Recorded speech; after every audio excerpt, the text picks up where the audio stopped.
Mula sa pagiging maliit na baryo ng San Carlos, pinangarap na tumayo sa sariling mga paa bilang isang ganap na bayan.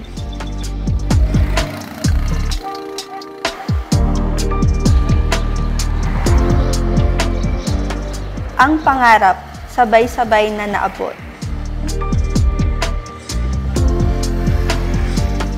Basista, progresibong bayan ng Basista.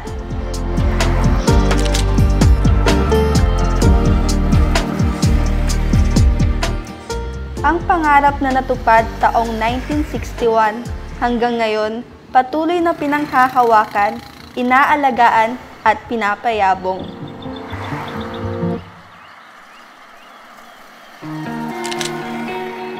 Tara't samahan niyo akong pasyalan at mamangha sa kasaysayan, kwento ng pag-asa at ganda ng bayan ng Basista.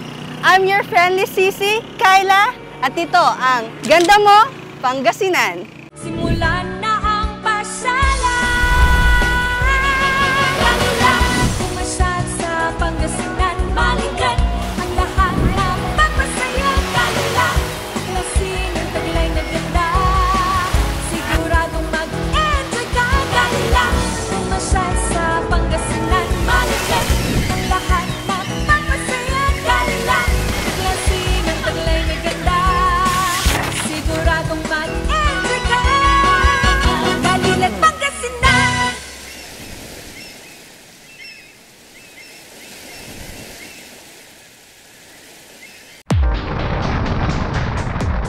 Mula sa Cubao, sumakay ng bus na diretsong San Carlos City. Nagkakahalaga ito ng 500 to 600 pesos depende sa uri ng bus na sasakyan. Nasa 4 hanggang 5 oras ang biyahe hanggang makababa ng San Carlos.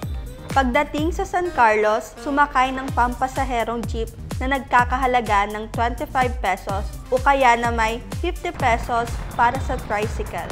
Para naman sa mga may private vehicle, tahaki ng NLEX, SCTEX to TPLEX at mag-exit sa Carmen.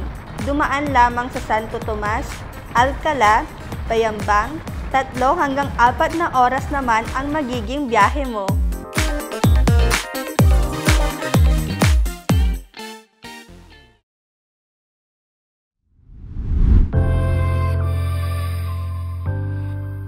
Alam nyo ba na ang Basista ang isa sa pinakamaliit na bayan dito sa Pangasinan in terms of land area na may lawak lamang na 3,050 hectares.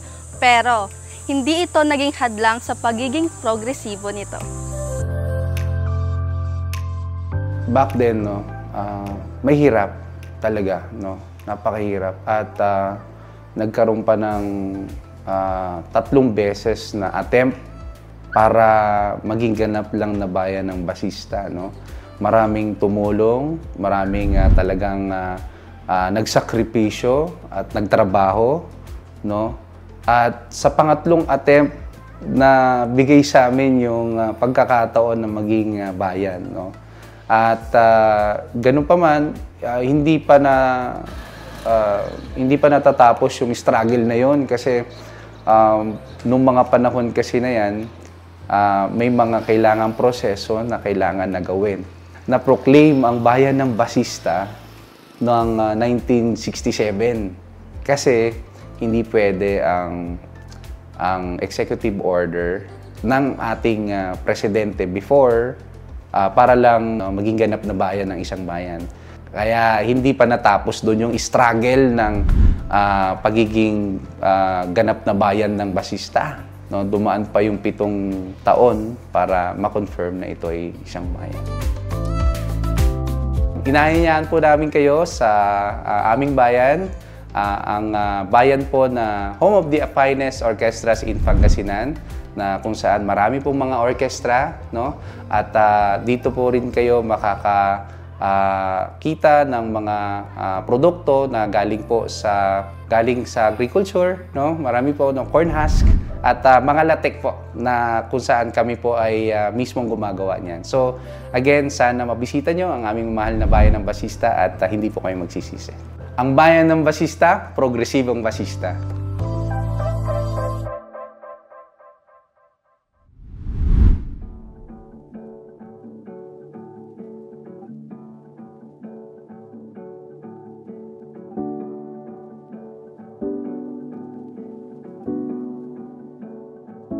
masasabi ko kung ano yung pinagkaiba namin, no, sa ibang mga municipality, isa lang, kundi yung pagiging isa namin, no? Yung pagtatrabaho namin na kung saan nagtutulong-tulungan kami para makamit namin yung goal namin. And isang malaking bagay din yan dahil dun sa goal na aming gustong i-achieve, no, ay napakadali namin makuha. Siyempre, yung ano namin, yung patungkol dito sa pagiging 4th class municipality namin, naging 3rd class kami. At isa yan sa mga ipinagmamalaki namin ngayon, yung pagiging isa namin sa lahat ng ginagawa namin sa bayan ng Basista. Progresibong Basista, no? Yung tagline na yan ay sa totoo lang na pag-isipan namin before, no? At naging ganap na ordinansa na dahil humingi kami ng tulong sa sanggunian, no? Iyang progresibong Basista yan na tagline na yan ay napakalaking bagay na nakatulong sa turismo dito sa amin dahil yung pag-angat namin ay nararamdaman ng mga tao at nakikita, no? At yung mga improvement na ginagawa ng LGU ay na-appreciate po talaga ng kababayan namin. Kaya yung tagline na yan ay talagang very sakto, no, dyan sa aming bayan. Well, meron kaming matagal na pinaplano, no, at ongoing naman na rin na yung mga pagsasagawa niyan, kagaya ng People's Park na kung saan yung mga kababayan natin ay merong kasama ang kanilang pamilya, meron silang papasyalan sa aming bayan, no.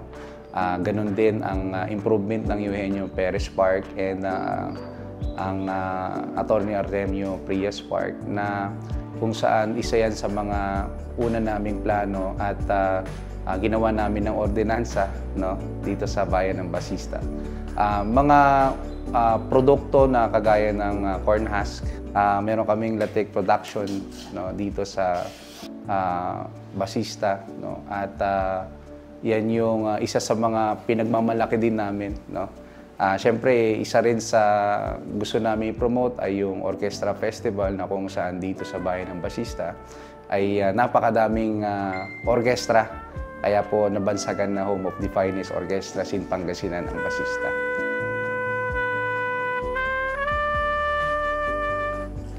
Makasaysayan ngang tunay ang munisipalidad ng Basista. Ngunit bukod sa kwento kung paano ito naging ganap na bayan na Pangasinan, ipinagmamalaki rin nito ang mga pasyalang may hatid na istorya ng nakaraan at karangalan. Halina't sama-sama nating libutin ang mga alaala ng bayan dito lamang sa Ganda Mo, Pangasinan.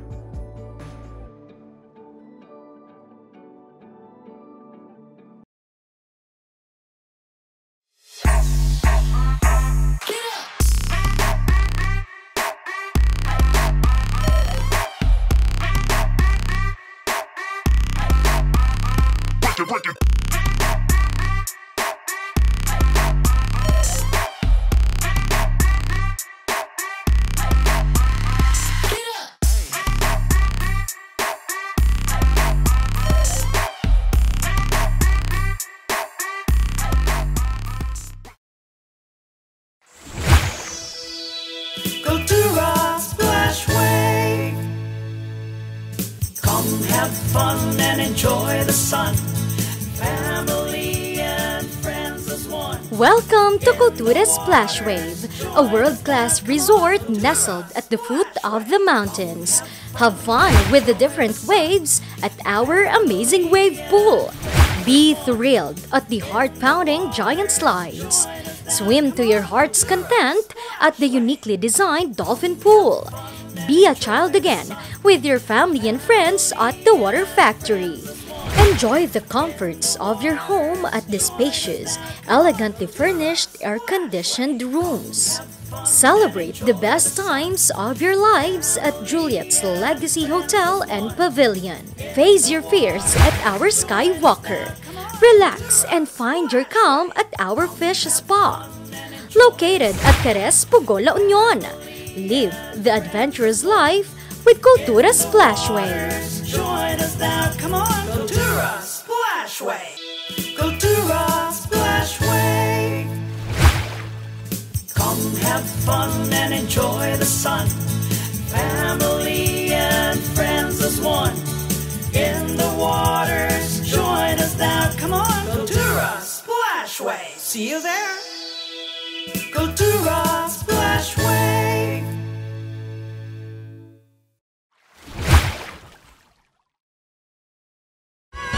Kalilat Pangasinan.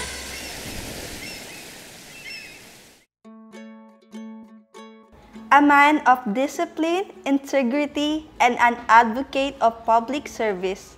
Yan ang pagkakakilanlan sa tinaguriang ama ng basista na si Attorney Artemio G. Frias at bilang pagpaparangal sa kanya, ginawa ang parkeng ito.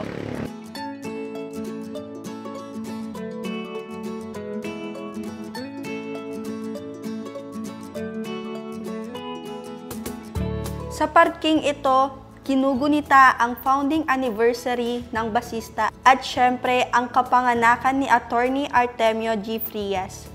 Tuwing Disyembre naman ay nagkakaroon ng Christmas lighting dito. Maliban sa mga selebrasyon, ginagamit na rin ang parke sa mga aktibidades ng LGU tulad ng Zumba. Ngunit syempre, bukas din ito sa publiko bilang pasyalan ng pamilya para magbanding at lugar kung saan nagkikita-kita ang magkakaibigan. Tiyak na maaaliw pa ang mga bata sa palaruan na makikita sa parke. In honor of Attorney Artemio G. Frias, we have this park. Yes, why? Because he is the lead founder of our town, Basista, which successfully got its independence on September 5, 1961. And he was appointed mayor after 2 days. So that was September 7, 1961. And then, in 1963, he was first mayor to be elected and 3 more elections after that. So he was able to serve the town for 19 years, 3 months and 10 days to be exact. This until his death of December 25, 1980. The future plan for the Artemio G. Frias Park is to make it bigger so it can accommodate more people, more families to come in and make our tourists more attractive. Di lang ito parke kundi isang kwento ng kasaysayan ng aming bayan. At sa susunod nating pupuntahan, isang prominenteng tao na naman ang ating makikilala na mula sa bayan ng Basista. Kaya, let's go!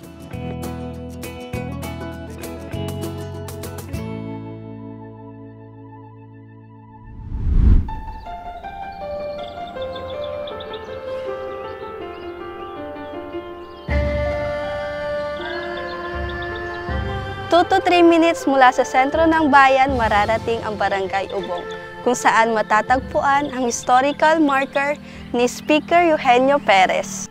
Taong 1996, ipinatatag ng National Historical Institute ang marker ni Eugenio Perez.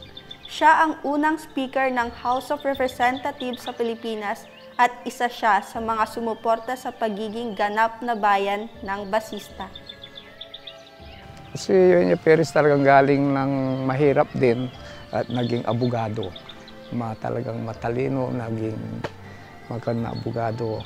Then pumasok na konsehal ng San Carlos City, nanalo. Then congressman na hanggang history na. Naging kilala ang bayan ng Basista, Barangay Ubong dahil kay Speaker Eugenio Perez. Maraming natulungan dito po sa aming barangay, sa bayan ng Basista. Mga initiative ni Speaker Eugenio Perez.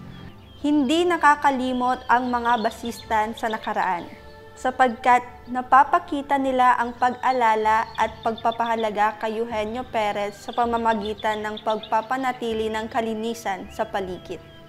Mini-maintain namin lagi ang kalinisan ng aming Speaker Eugenio Perez. Every Saturday morning, Nililinis namin lagi yan. Lahat po ng barangay employee, barangay official, tulong-tulong po kami na naglilinis dito para mapanatili ang kaayusan. Para sa pag may namasyal ay maayos tingnan ang marker ng Eugenio Speaker Perez. Ang mga turista po na nagpupunta rito sa aming barangay ay aming sinasamahan para tignan ang aming Speaker Eugenio Perez Park. Nang sa ganun ay makita nila kung ano yung kasaysayan ng marker ng Barangay Ubong.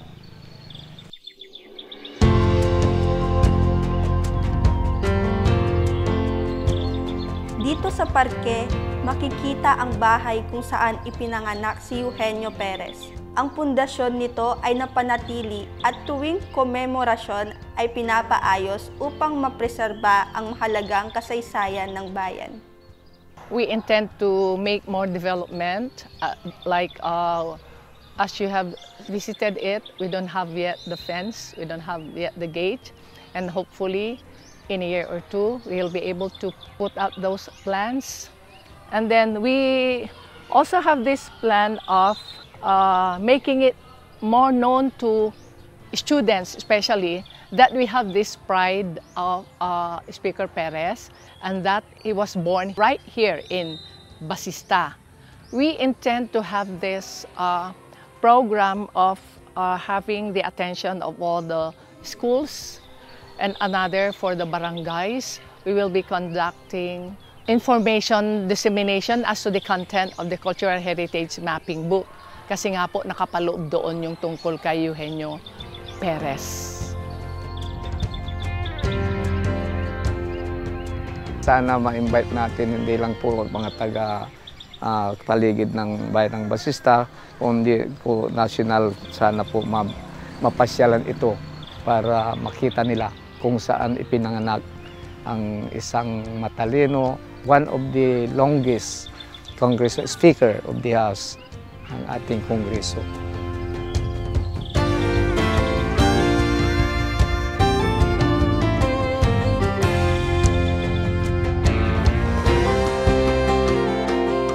Tinaguri ang anak ng bayan ng Basista, pangalang nag-iwan ng marka, hindi lamang sa bayan, kundi pati na rin sa buong bansa.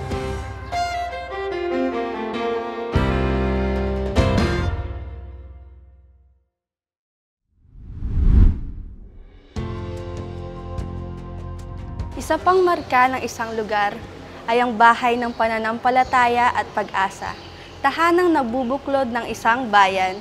Dito sa Basista, yan ang Mary Help of Christians Parish.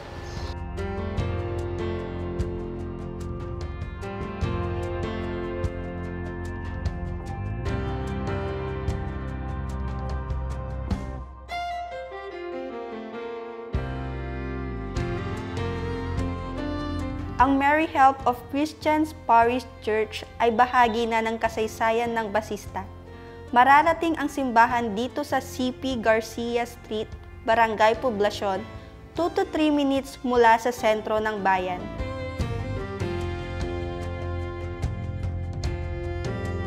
So dati po, ang simbahan po ng Basista, ng Mary of Christians as a patroness, hindi po ganito. Dahon lang po. Alam niyo po yung nipa. This is made of nipa. Napakalit po. Tapos, year after year, parish priest after parish priest, ay naging yung wooden. Tapos, after that, ito na po yung present na structure ng ating pong simbahan. So, very short po talaga kasi very young pa rin po naman ang ating pong parokya. Po ang Basista po na simbahan at parokya is always eyed or looked after ng mga pari. You know why? Kasi napakasimple po ng parokya. 3 years na po ako na mahigit, pero alam niyo po ang napaganda dito ay napakasimple po ng mga tao. Kagaya po ng kasimplihan ng bayan at kasimplihan ng simbahan. Yun po, napakasimple po ng mga tao dito. Simple lang. Napaka-humble po nila. The church is named after our patroness, Mary Help of Christians. Okay? So sa Pangasinan po ay Maria Mananulong na mga na Kristiyanos. Doon lang po sa title ng ating pong na mahal na Birhen Maria ay nakakatulong po actually siya sa pamamagitan po ng pag-inganyo ng mga tao na tumulong din sa ating pong simbahan. Kung ang Inang Birhen Maria po ay tumutulong sa mga parokyano, ang mga parokyano po as a way of thanksgiving to the Lord, to the intercession of Mary of Christians, ay tumutulong din po sila dito sa simbahan. Yung biboto po nila sa Mary of Christians ay talagang matibay. Yun ang makikita ko. Okay? Matibay at kasimplihan at they're very humble.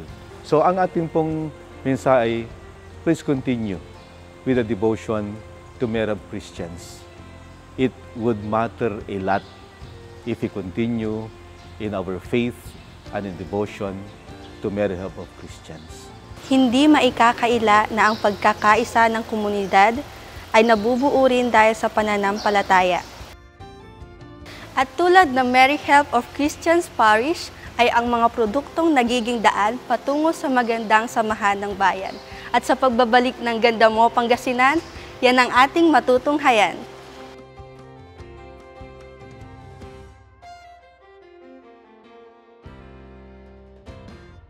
Bulok, maliliit at hindi ba malusog ang inyong mga halaman? Omega Green ang kasagutan. Ihalo lang ang 2 kutsara nito sa isang maliit na container at kaunting tubig. Pagkatapos ay ihalo sa knapsack sprayer at pwede na itong ispray sa mga pananim. Meron itong nitrogen, phosphorus, magnesium, copper at zinc na tumutulong sa pagpapaganda at pagpapabilis ng tubo, pagpapanatili ng nutrisyon, mas malagong mga dahon at panlaban sa mga sakit ng mga halaman. Hindi rin ito nakasasama sa kapaligiran. Pwede rin ito sa kahit anong klase ng halaman, mapa-highland crops o lowland crops. Omega Green by Encam Agri-Marketing, the ultimate friend of farmers. Looking for a place to stay in Baguio City? Find your calm at Hotel Supreme. A good dip at their pool.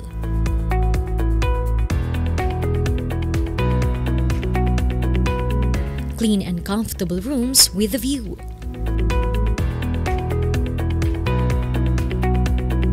Accommodating staff.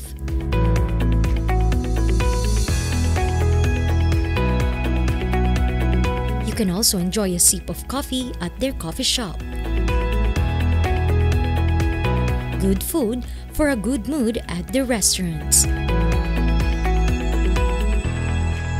Spacious halls for events, and many more. A perfect balance of business and relaxation, all at Hotel Supreme.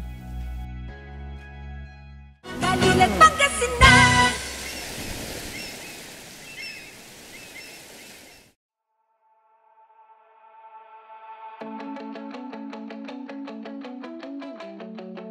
Ang mais ay hindi lamang produkto ng Basistans, kundi isang mahalagang bahagi na ng kultura at tradisyon ng aming bayan.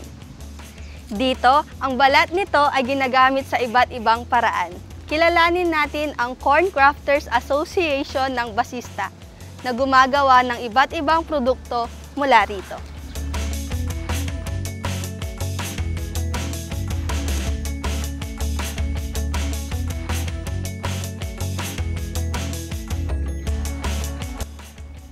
Mula sa 1 bilyong balat ng mais na halos tinatapon at sinusunog taon-taon, nasa 50,000 hanggang 1 milyong corn husks ay nagagamit bilang ibang produkto, katulad na lamang ng ginagawa ng Corn Husk Crafters of Basista Incorporated. Mula rito, tulad ng bag na ito at iba pang mga produktong kagaya nito.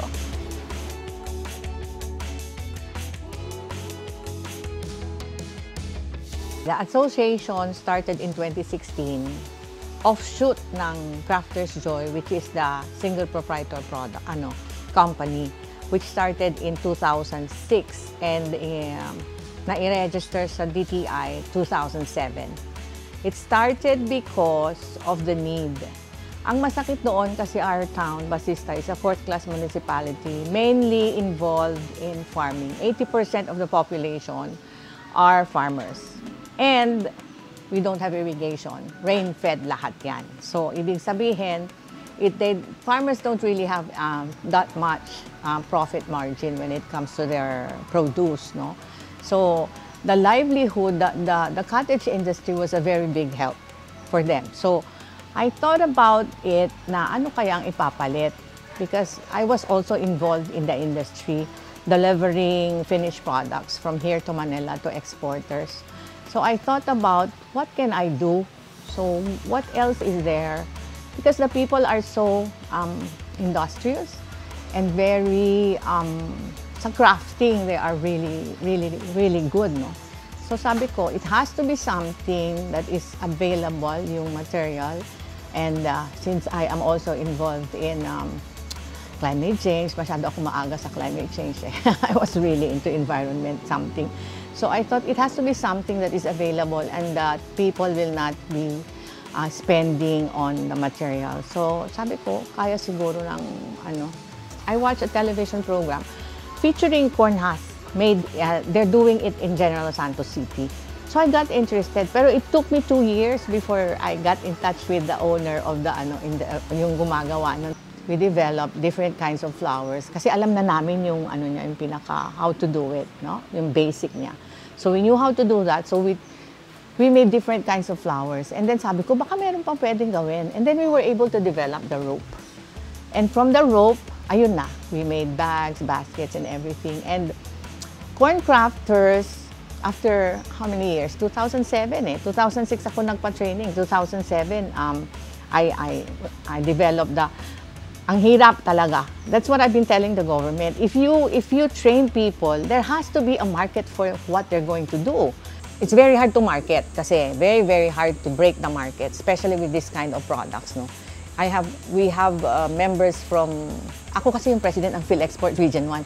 So we have members from the whole region who make body bags, they make rattan and all these things, no? Okay, please come and visit a mall in Urdaneta City where we have our concept store on the 3rd floor. You can see products from Pangasinan and Region 1 for your pasalubong. This will help a lot the micro small enterprises who really need your support. Doing this kind of business is, number one, fulfilling. It's my passion. It's very fulfilling. I'm happy with what I'm doing. But, sobrang hirap. Because it's not easy to break a market na ang ilalabas mo is something that people don't know anything about. So many questions, so many if, so many buts. But, yun nga, yung fulfillment mo as an entrepreneur is something that walang ma-explain. Wala akong ma-explain. I'm happy. I'm happy to do the job, the business, although it's really hard. So, very time-consuming po pala ang paggawa nito, ma'am, no? Yes, kasi everything is done by hand. Wala siyang ginamit na machine. Kamay lahat. So, medyo mahirap. Mahirap gawin. Diba, guys? Sobrang ganda. Biyayang tunay ang binigay na talento sa mga basistans sa paggawa ng produkto mula sa corn husk. At doon na ipapakita ang tiyaga at kagalingan nila.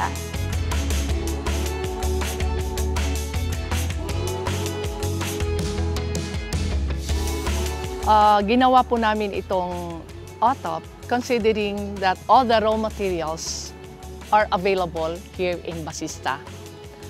We are rice producer and corn producer.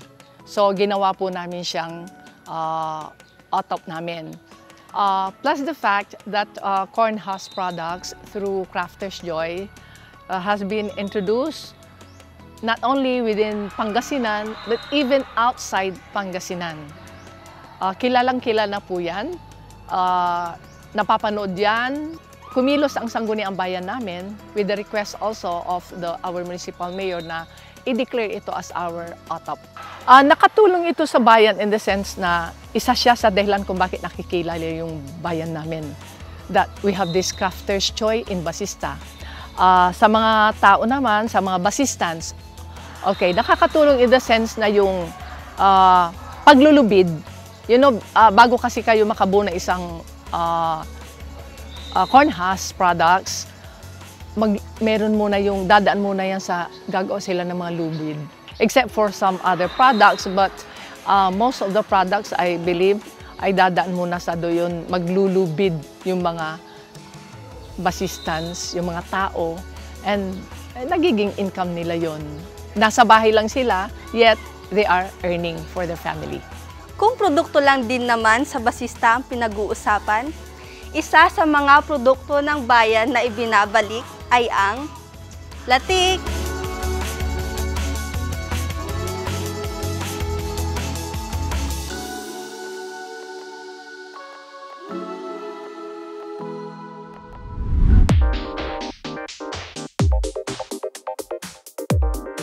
Dito sa Barangay Poblasyon, sa tabi lang ng Basista Police Station matatagpuan ang produksyon ng latik. Tara, bisitahin natin!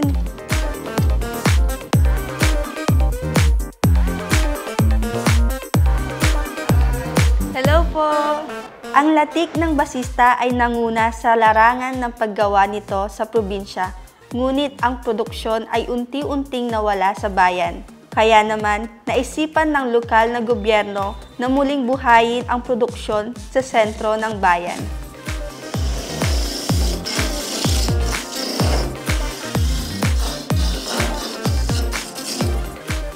Nag-start po kami ng gumawa ng latik noong December po, hanggang ngayon po.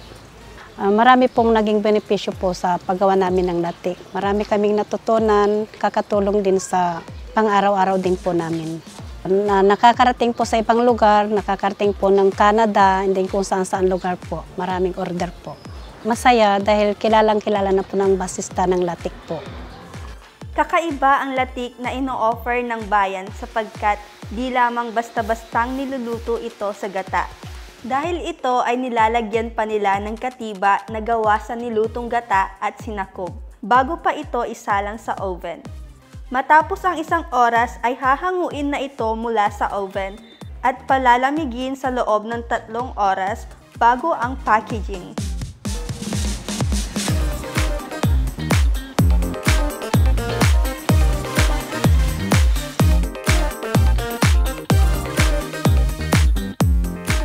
Ang special latik ng aming bayan, nabibili ito sa halagang 150 pesos para sa small, 180 pesos sa medium, 250 pesos sa large, at 450 pesos naman sa extra large. Di lang yan, meron ding extra special na latik na magkakahalaga ng 180 pesos para sa small, 240 pesos sa medium, 320 pesos sa large, at 580 pesos naman sa extra large.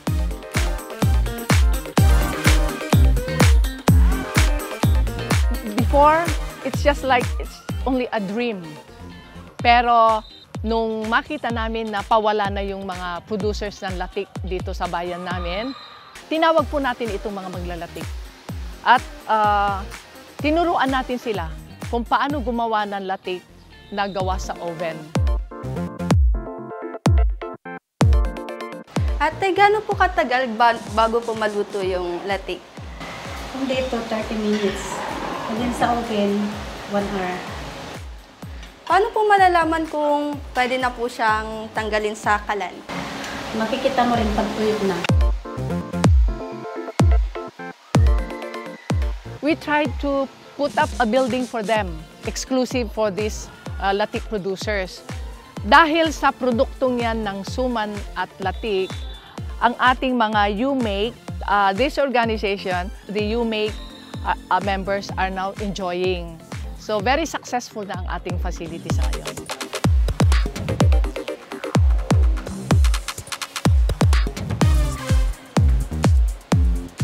Ganun pala siya katagal bago maluto, no? Now I know. At dahil di na ako makapag-antay, Ito ang totoong galing doon sa kawali. Tara, tikman natin. Sarap. Hindi pa ito na-oven ha. Paano pa kaya pag na-oven na? Sobrang bet ko talaga nito. Try nyo na! Siguraduhing huwag makaligtaang bumisita sa palengke para makabili ng latik. Nagbubukas sila ng alas 5 o alas 6 ng umaga, kaya agahang magpunta upang hindi maubusan. Nagsusupply din sila sa merkado at maaari ding dumiretso sa pagawaan upang mag-order ng latik na maaaring pangpasalubong, panghanda at pangmerienda. Nakikilala na nga ang bayan ng Basista dahil sa mga cornhusk products at ng latik. Pero ang aming bayan ay nauna nang nakilala bilang home of the finest orchestras.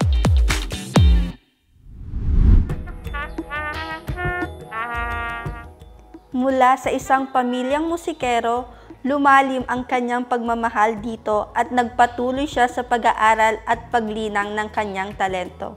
Dahil sa kanyang dedikasyon at husay, isa na siya sa kinikilalang band leader ng Basista na nagdadala ng karangalan sa kanyang bayan at pamilya.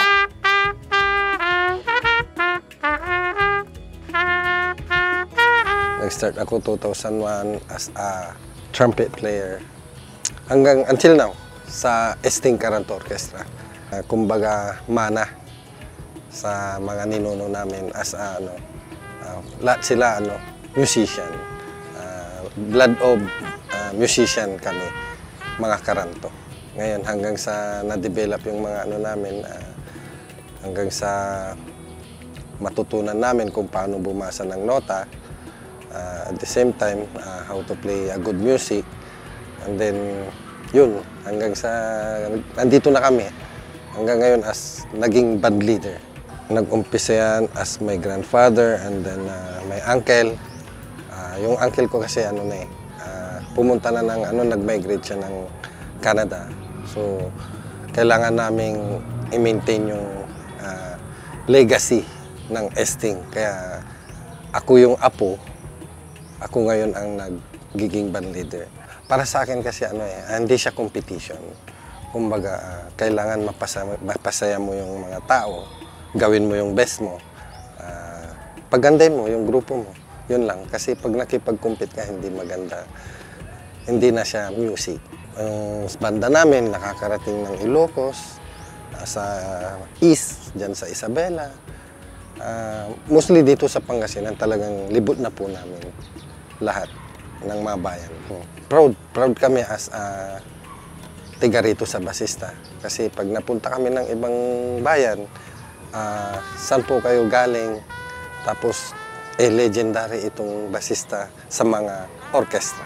Nagpapasalamat kami at nagagala kasi nakilala ang Basista as home of finest orchestra. Okay, our future plan for our orchestras, one is to continuously have this promotion for them. How? We have already this ordinance enacted by the Sangguniang Bayan, approved by the Sangguniang Panlalawigan, that we have to have this orchestra festival every year. This is going to be every third week of March. So, bale, parte ng fiesta ng bayan, yung isang araw na orchestra festival. So, yun po yung sa ngayon na pinaplano namin para sa kanila. Okay, so we're hoping that you could come and visit Basista for this annual orchestra festival. Dito lang po tayo makakaranas, makakapanood na may 8 hanggang 9 na orkestras na tutugtog sabay-sabay. Hindi nasusukat ang halaga ng isang lugar sa lawak ng lupain nito, kundi sa kung anong kakayahan nitong kuminang. Tulad na lamang ng bawat miyembro ng Basista Orchestra.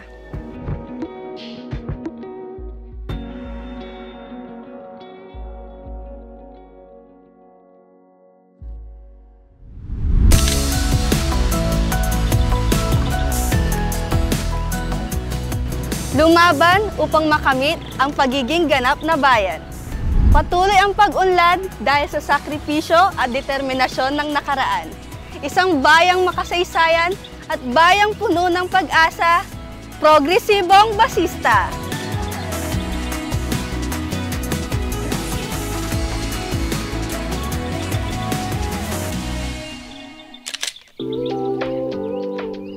Being born in Basista, I never thought na ganito pala kalalim ang kasaysayan ng aming bayan. Ang pinakatumatak sa akin ay ang bahay kung saan ipinanganak si Speaker Eugenio Perez. Sa 21 years kong nanirahan sa Basista, ay first time ko itong nasilayan. I felt really happy because I had the chance to know one of the history of my beloved town. At sa pangalawang beses kong pagbisita sa Corn Crafters Association ng Basista, ay nagkaroon ako ng pagkakataong marinig ang buong kwento kung saan at paano nagsimula ang negosyong ito. Sa kalagitnaan ng pagkukwento ni Mami Joy Perez ay ramdam ko kung gaano siya ka-passionate sa kanyang negosyo at kung paano siya tumulong sa mga taga-Basista. At ang latik, the best!